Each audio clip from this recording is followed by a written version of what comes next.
The morning sky hung low over the Walker estate, heavy and gray, as mourners gathered around the open grave. The air felt thick, silent, expectant. Maxwell Walker Sr. stood at the front, his hand wrapped tightly around his cane. Grief etched deep lines across his face, but beneath the grief, something colder simmered. His 3 sons arrived late. The first stepped out of a gleaming sports car, a woman still clinging to his neck, her lipstick smeared across his collar. The second stumbled out of a party van, sunglasses still on, the scent of last night's drinks clinging to him. The third was pushed forward in a sleek wheelchair, his expression calm, distant, unreadable. Behind them came Lori, the young maid. Her clothes were damp from the rain, and she held a small bouquet she had bought with her own money. She placed it gently by the coffin before anyone else approached. The father noticed. After the burial, tempers burst open. The sons argued with one another. They argued with the priest. They argued with anyone who crossed their path. When one slipped on the wet marble, Lori caught him. A small act, instinctive, gentle, but the father watched it with sharp,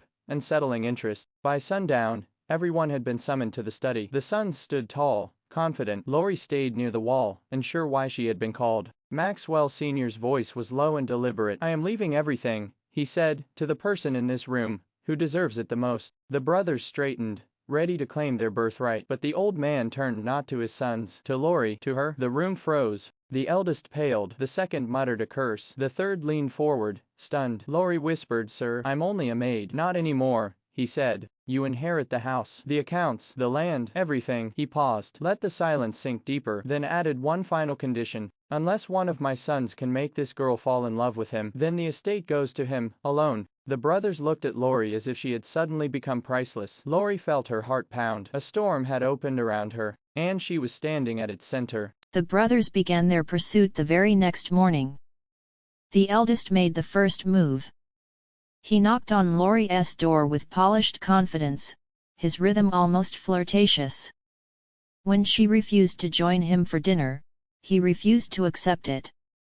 By evening, he had transformed the estate's rooftop into a private fantasy. White tablecloths, glittering chandeliers, candles glowing in the wind.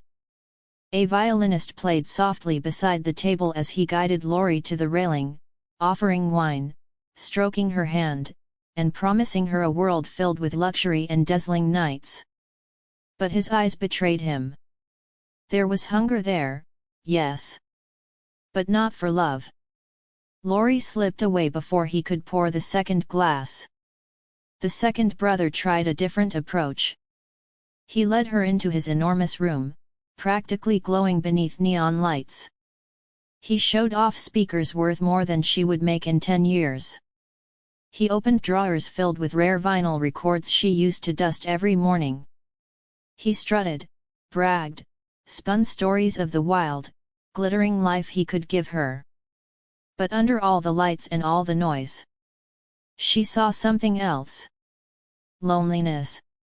A boy drowning himself in parties because silence scared him. Still, she turned him down.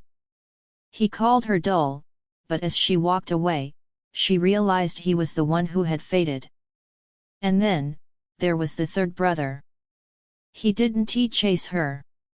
If anything, he warned her.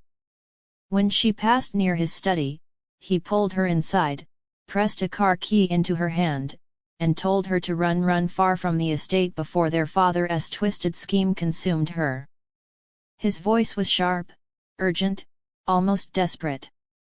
Only when she saw the wheelchair behind him did she hesitate. "You can't walk?" she asked softly. His jaw tightened. "I don't need you to feel sorry for me." But Lori wasn't feeling pity. She was feeling something else, something steadier, clearer. The third brother leaned closer, his voice low. "He's done this before. My mother wasn't the only woman he cornered. You need to leave, tonight." For the first time, Lori saw the truth. He wasn't trying to win her. He was trying to save her. And that frightened her in a way she couldn't explain.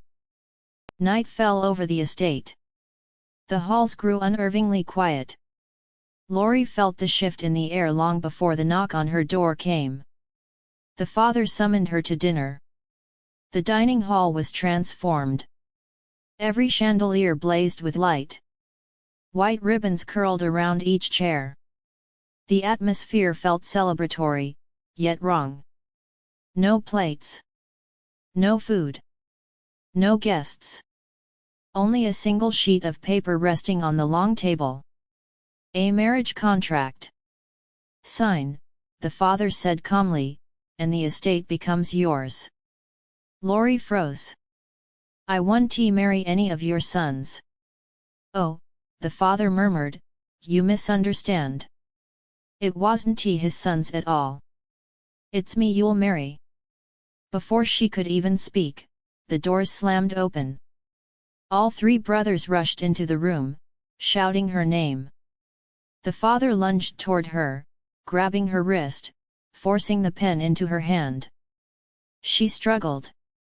He tightened his grip. The eldest pulled her back. The second snatched his cane away. And the third, leaning heavily on the table, forced himself upright, standing on trembling legs for the first time in years. The father screamed, "She marries Max Walker." The eldest glared. "You named all of us Max Walker." The father grabbed a broken bottle from the table, his voice shaking with madness. "She marries me, or she is deported." Lori ran. The brothers formed a shield around her. Together, they pushed through the halls, down staircases, through the gardens. Racing toward the only place left unlocked. The old chapel. They burst inside. Candles flickered. The air trembled with tension. Moments later, the father staggered in after them. She had run as far as she could. Now she had to choose. The chapel glowed with unsteady candlelight as the brothers formed a barrier in front of Lori. Their father stood at the entrance, panting with fury, pointing at her with a shaking hand. "She marries me!" he shouted. "She marries Max Walker!" The third brother stepped forward. Still standing. Barely, but standing. "She can marry Max Walker," he said softly. "And she can choose which one." The father lunged. The third brother moved faster. He shielded Lori with his entire body, taking the blow that was meant for her.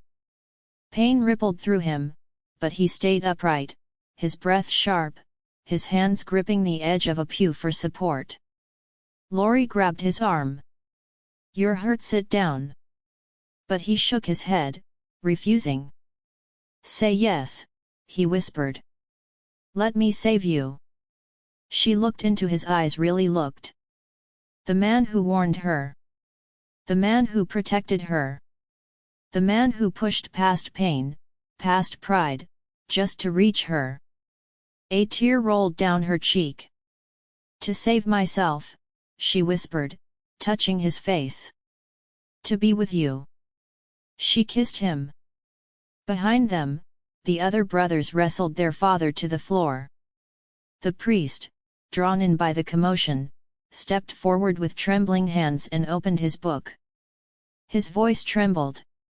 "Do you, Lori, choose this man, Max Walker, as your husband?" She held the third brother's hand. Her answer was steady. "Yes." The priest turned to him. "And do you, Max Walker, take her?" He didn't look away from her. Not for a moment. "I already have," he whispered. The father's screams were swallowed by the closing chapel doors. It was over. Lori had chosen not safety, not wealth, not fear. But love. Real, bruised, imperfect love. The kind that protects. The kind that stands. The kind that saves.